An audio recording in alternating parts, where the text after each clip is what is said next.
I really miss you, and I feel like I just want to kiss you, and I love you. And I really miss you. And I just care for you, and I hope you have a good sleep tonight.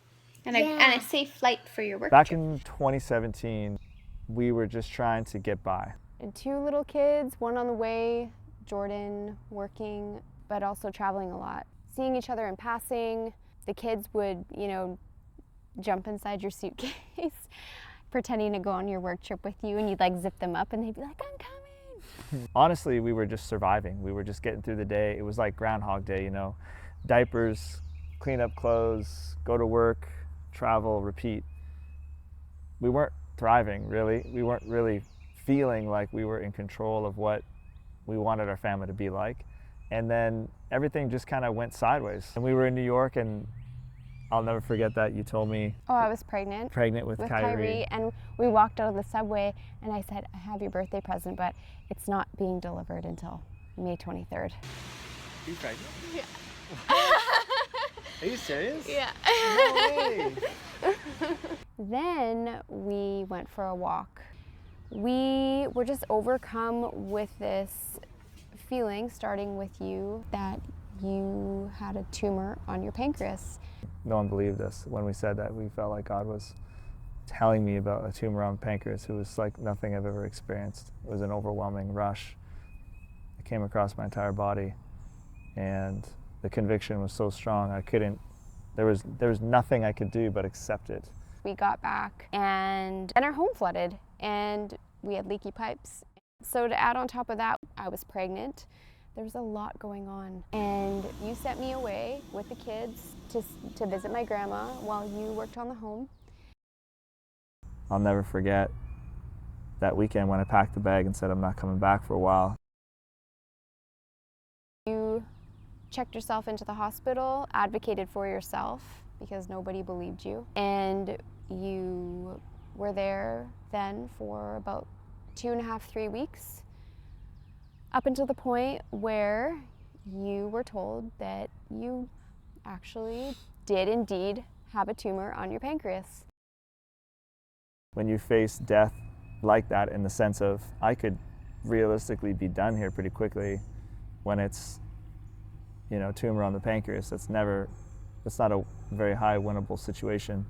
Although anything can happen, your mind shifts completely. Your thought on what you should and shouldn't do with your time and your life completely comes into focus. But it didn't come into focus for me for a while. Actually, I was quite numb. I felt like life was my life is meaningless sort of thing afterwards.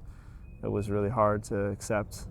Felt like we were starting from scratch, and we therefore asked ourselves, how do we want to live our lives, and how do we want to move forward as a family? Because we didn't want to go back to the way things were. All while this was happening, I was working for a really great company with a great team and leadership that was obsessed with company culture, organizational culture, and we just started to talk about how we could implement some of the things that were happening there within our family life.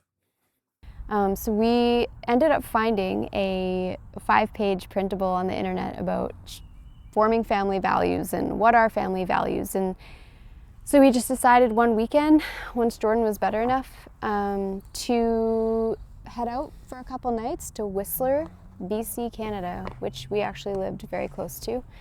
And we were going to start shaping our family values, and we were going to talk about them, and we were going to decide what they actually were. We had like a legitimate itinerary with a structured meeting around our family. We actually listed out each kid. We listed out all these things that we desired for our family. We listed out all the things that we principally cared about. And when we started to write these out, I just remember the feeling, bring to life all the things that are inside, the dream of how you want to shape your children, the character of how they will actually become. For once that we were in front of it and not just chasing it. The next 9 years of our life became the most wild adventure and an experiment in adapting organizational culture, integrating it into our family life in a way that didn't feel corporate or didn't feel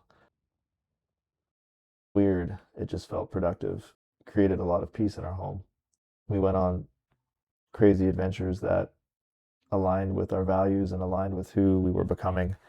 And our decisions as parents just became much more clear. So then a couple of years ago, some friends had been asking us what we'd been doing as a family. We were doing to try to be more intentional. Spent the last 9 years learning and failing, trying to build our own family culture. So we ended up taking some of the things that we had learned and we built a 10-page printable and posted it on the internet. And little did you know, something really unexpected happened. It hit #1 on the Google search. And so we kept writing and writing and rewriting, and the next thing we knew, this little printable became a full guide. And that guide ended up becoming the Culture Kit. And now it's becoming an app designed to help families actually live this out in the everyday moments. I look back on it right now and I just think, wow, how did we even get here? You know, just in the middle of the woods. The middle of the woods in South Carolina. Yeah. All that being said, thank you for being here. Thank you for listening. Yeah, we gotta go. I hope you enjoyed our story, and we're looking forward to sharing more of it and what it all means.